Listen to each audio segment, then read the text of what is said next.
पुढचा प्रश्न क्रमांक 2. प्रश्न क्रमांक 16,144.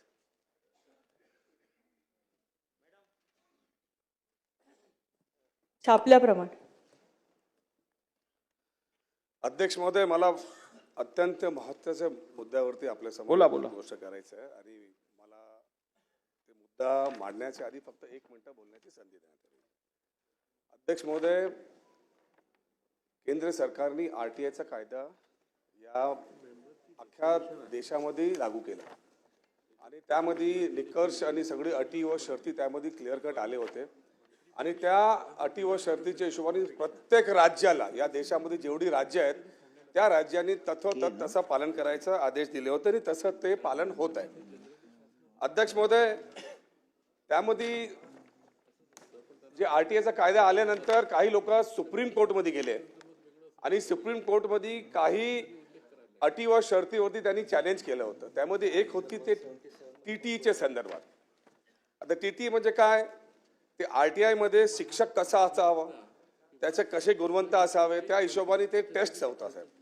अध्यक्ष महोदय, सुप्रीम कोर्टाने त्याच्यावरती एक निकाल दिला. ते जजमेंट मी फक्त वाचून दाखवतोय. ते जजमेंट मध्ये लिहिलेलं आहे, in so far as a service teacher recruited prior to attachment to RTI Act and having more than 5 years to retire are concerned that they will be obligated to qualify the TET within 2 years from the date of order to continue in service. If any of the teacher fails to qualify the TET within the time, then we have allowed they shall have to quit service. They may be compulsory retired. म्हणजे शासनाचे शाळामध्ये शिकवत असणारी 10-10, 15-15 वर्षाची शिक्षकांना जर हे TTEचा exam 2 वर्षाच्या आत दिला नाही तर त्यांना तिकडनं रिटायर करा कंपल्सरी, असा सुप्रीम कोर्टने असे आदेश दिले होते. त्याच्यानंतर अध्यक्ष महोदय, मी पॉलिसीवर तो मुंबई महानगरपालिकामध्ये नवीन शाळा बांधण्यासाठी कोट्याने रुपये महानगरपालिका खर्च करत आहे आणि खर्च करत असताना एक अडॉप्शन पॉलिसी काढलेली आहे मुंबई महानगरपालिकाने आणि अडॉप्शन पॉलिसीमध्ये क्लिअर कट आहे अ, ब, स आणि ड. त्यामध्ये एक तर पूर्ण त्यांना द्यायचं आहे. दुसरा जे अट आहे की ज्या शाळामध्ये शिक्षक पूर्ण आहेत, ज्या शाळामध्ये मुलं पूर्ण आहेत, त्यामध्ये काही त्यांना करता येत नाही, असे क्लिअर कट पॉलिसी आहे.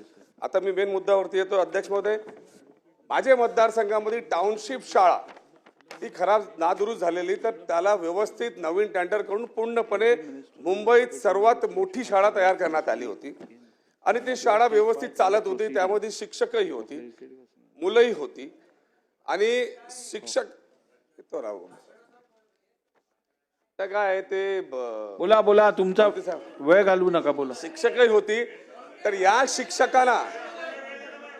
या शिक्षकांना कंपल्सरी तिकडनं काढण्यात आला. त्यांचा पे स्केल त्या शाळेमध्येच होता. तर मला फक्त हे प्रश्न विचारायचा, अतुलजी, मंत्री महोदयांना उत्तर द्यायचं, त्यांना समजलं पाहिजे इश्यू काय. तिकडे बसून बोललेला बरोबर नाही. तुम्ही मध्ये बोलू नका. तर माझा स्पेसिफिक प्रश्न असा आहे अध्यक्ष महोदय, की जेव्हा पॉलिसी क्लिअर आहे, आपल्याला काढता येत नाही, तर माझा पहिला प्रश्न, बसा, डिस्टर्ब करू नका. चला, माझा पहिला प्रश्न असा आहे की जे या शाळा अडॉप्शनसाठी देण्यात आलेली आहे टाउनशिपमध्ये, जेवढी त्यामध्ये शिक्षक आहेत त्यांची TTEची एक्झाम होऊन ते पास झालेत का? एक. दुसरा माझा जे प्रश्न, जे मी सांगितलं की या शाळेमध्ये CBSEचे वर्ग चालत असतात, ते फुल असताना ते वर्ग नाही वाढवलं. त्यानंतर टीचरला कंपल्सरी जे आहे ना तिकडनं बाहेर काढण्याचा षडयंत्र झाला आणि हे सगळं होत असताना बाकी त्यांचं पे स्केल वगैरे जे आहे ते व्यवस्थित आहे का नाही. मला जे माहितीच्या हिशोबाने आहेत की तिथे जे शिक्षक आहेत ते फक्त 10वी आणि 12वीचे शिक्षक तिकडे शिकवत आहेत. हे तिकडचे जेव्हा पॅरेंट्सला कळलं त्यांनी तिकडे आंदोलन केलं. तर माझा हा स्पेसिफिक प्रश्न आहे की हे जे मी माहिती आज सभागृहामध्ये ठेवली आहे, शिक्षकांच्या संदर्भात, ट्रान्सफरच्या संदर्भात, पे स्केलच्या संदर्भात, CBSEच्या संदर्भात, या सर्वांची चौकशी एक सिनियर महानगरपालिकाचे आयुक्त किंवा प्रिन्सिपल सेक्रेटरीच्या माध्यमातून होणार का? हे माझे स्पेसिफिक 2 प्रश्न आहेत. अध्यक्ष महोदय, आपण PPC तत्वावर बऱ्याच महानगरपालिकेच्या शाळेमध्ये हा उपक्रम राबवला जातो. अध्यक्ष महोदय, आपण शाळा चालवायला देत नाही, आपण फक्त शिक्षक नेमतो तिथे. त्या पद्धतीने आपण ह्या शाळेमध्ये 9वी 10वीच्या विद्यार्थ्यांसाठी ह्या संस्थेतर्फे शिक्षक नेमले होते अध्यक्ष महोदय. आणि शिक्षक नेमल्यानंतर अध्यक्ष महोदय, पूर्वीचा जो रिझल्ट होता म्हणजे 10वीचा रिझल्ट तो 60%वरनं 81.50% गेला अध्यक्ष महोदय, 10वीचा रिझल्ट. आणि ही जी संस्था आहे जी नेमलेली आहे ही पूर्णपणे कायद्यानुसार जी महानगरपालिकेच्या योजनेनुसार ती संस्थेला नेमण्यात आलेलं अध्यक्ष महोदय. आणि त्याच्यानुसार ते तिथे काम पण बऱ्याच सोयीसुविधा देत आहेत. ज्यावेळेस हे आंदोलन झालं अध्यक्ष महोदय, सदस्यांनी मुद्दा उपस्थित केला आंदोलनाचा, त्यावेळेस पालकांना गैरसमज करून देण्यात आला असेल किंवा झाला असेल की त्यावेळेस फी घेणार आहेत म्हणून. अध्यक्ष महोदय, ह्या शाळेत कुठली पण फी आकारली जात नाही, कुठलं पण शुल्क आकारलं जात नाही. त्यामुळे त्यावेळेस लोढाजी, मला वाटतं आंदोलन झालं त्यावेळेस लोढाजी तिथे त्या आंदोलनाच्या ठिकाणी गेले होते. आणि ज्यावेळेस पालकमंत्री होते आणि जे पालकांना त्यांनी सगळं व्यवस्थित समजून सांगितल्यानंतर त्यांचा गैरसमज दूर झाला. अध्यक्ष महोदय, 6वी 7वी 8वीला हे देण्याचं कारणच असं होतं की जर एवढा चांगला रिझल्ट येतोय तर त्या मुलांना आपण 6वीपासून जर चांगली शिक्षक प्रोव्हाइड केले तर आपल्याला अजून चांगला रिझल्ट मिळेल, म्हणून त्या संस्थेला ते देण्यात आलं. अध्यक्ष विचारलं त्या संदर्भात मंत्री महोदयांनी काही माहिती दिलेली. माझा स्पेसिफिक प्रश्न होता, जे कायदा केलेला आहे त्या हिशोबाने या टीचर एलिजिबल होण्यासाठी त्यांना TTEचा एक्झाम देणं गरजेचं आहे. तर त्या जे टीचर्स आहेत पहिल्यांदा तर हे शाळा देऊन आता 6 महिने झालेले आहेत, तर त्याच्यात तुम्ही का म्हणता की तिकडे आधी एक्झाम झालाय, पर्सेंटेज वाढलाय? ते शेजारीची शाळा साहेब तुम्ही उत्तर देता. मी स्पेसिफिक टाउनशिप शाळेबद्दल बोलत आहे, त्याचं अजूनपर्यंत काही झालेलंच नाही. तर तुम्ही चुकीची ब्रीफिंग घेऊन चुकीची माहिती देता. मॅडम, तुम्ही एक काम करा, फक्त अध्यक्ष महोदय, माझा स्पेसिफिक सदस्यांनी जो प्रश्न उपस्थित केलाय शिक्षकांविषयी, तो प्राथमिक शाळेच्या शिक्षकांचा प्रश्न हा शिक्षण विभागाकडे येतो. मला जो नगरविकासचा जो प्रश्न आहे की जी महानगरपालिकेने जी योजना सुरू केली त्या शाळेमध्ये ती ठीक आहे का नाही आहे, देणार. ठीक आहे, हे माझा कन्सर्न नाही. माझा कन्सर्न हे आहे की जे कायदा आहे त्या कायद्याच्या अनुषंगाने टीचरची भरती झालेली आहे का, हा माझा पहिला. दुसरा, जे पॉलिसी आहे पॉलिसीमध्ये क्लिअर कट आहे, त्या पॉलिसी संदर्भात सांगा. जिथे आपल्याकडे शिक्षक आहेत, जे आपल्याकडे मुलं आहेत महानगरपालिकेचे, तिथे काही अडॉप्शन करता येत नाही. हे 2 प्रश्नाचे त्यांनी उत्तर द्यावं ना मला. ठीक आहे, लोढा साहेब बोला. अध्यक्ष महोदय, मी या विषयावर सुरुवातीपासून इन्वॉल्ड आहे पालकमंत्री म्हणून. ते जे आंदोलन झाला होता त्यावेळी मी पालकमंत्री म्हणून तिथे गेलो होतो.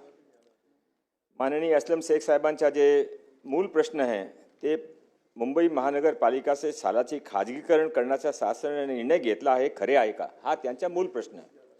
आता ते मूल प्रश्न सोडून ते विचारतात ते ठीक आहे, ते त्यावर बोलत नाही. हा खाजगीकरणाचा निर्णय महानगरपालिकाने 2007 मध्ये घेतला होता आणि त्यावेळी त्यानंतर 37 स्कूलाने यावेळी ते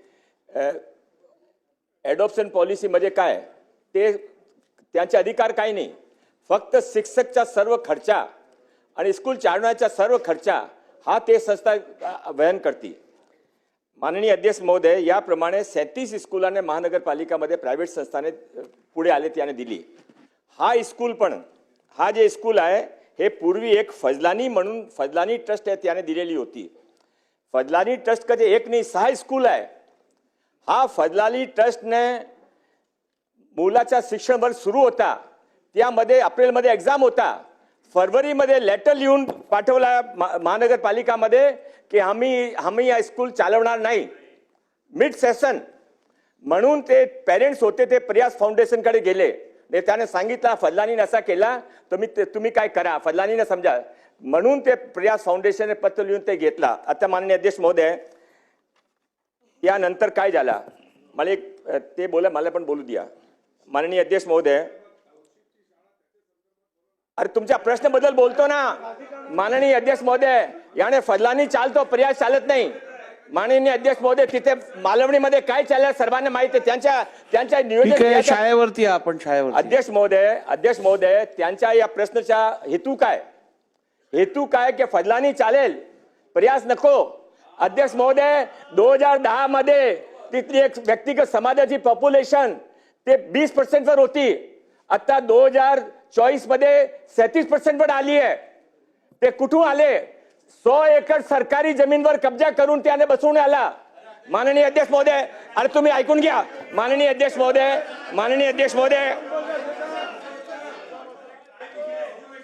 तुमच्या विषय जे चालला होता, तुमच्या विषय धरून होता का तुम्ही? ठीक आहे, लोढा साहेब, बोला तुम्ही. अमीन पटेल साहेब, लोढा तुम्ही पण साहेब. 3 स्कूल तुमची संस्थाने दिली आहे या स्कीमवर. मी ठीक आहे. नाम सांगतो. लोढा साहेब बोला आपण. तर दिली तर त्यावर ऑब्जेक्शन नाही आहे, त्यावर त्यांचे ऑब्जेक्शन नाही आहे.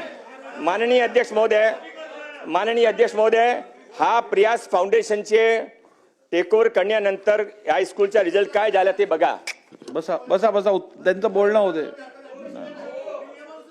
बसा बसा बसा बसा बसा, आता वाढवू नकात आता. चला, लोढा साहेब बोला तुम्ही.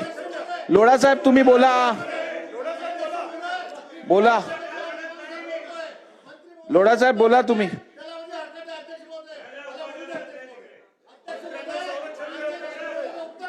बोला. त्यांचं होते तुम्हाला देतो. एक लक्षात घ्या.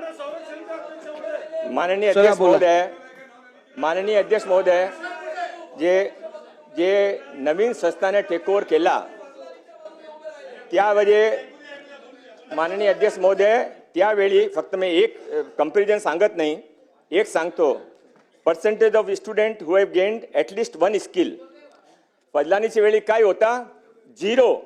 आता काय झाला? अरे तुम्ही फडलानी ते दिला तर त्यावेळी तुम्ही ऑब्जेक्शन कसा नाही घेतला? आता काय झालं? 66%.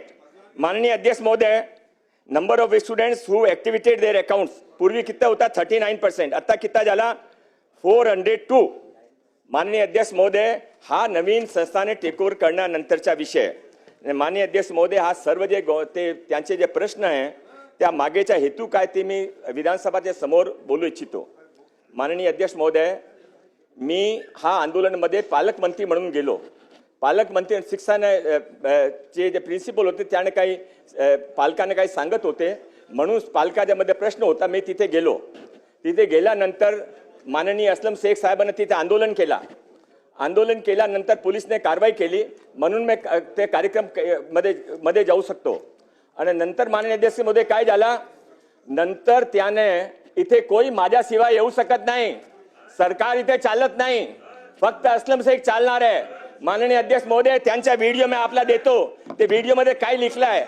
लोगों को डरा धमका कर आप ये कर रहे हैं, लेकिन मंगल प्रभात लोढ़ा आपसे कोई डरने वाला नहीं है. लोढ़ा जी, भारतीय जनता पार्टी आज आपकी ताकत है, उसका दुरुपयोग करो.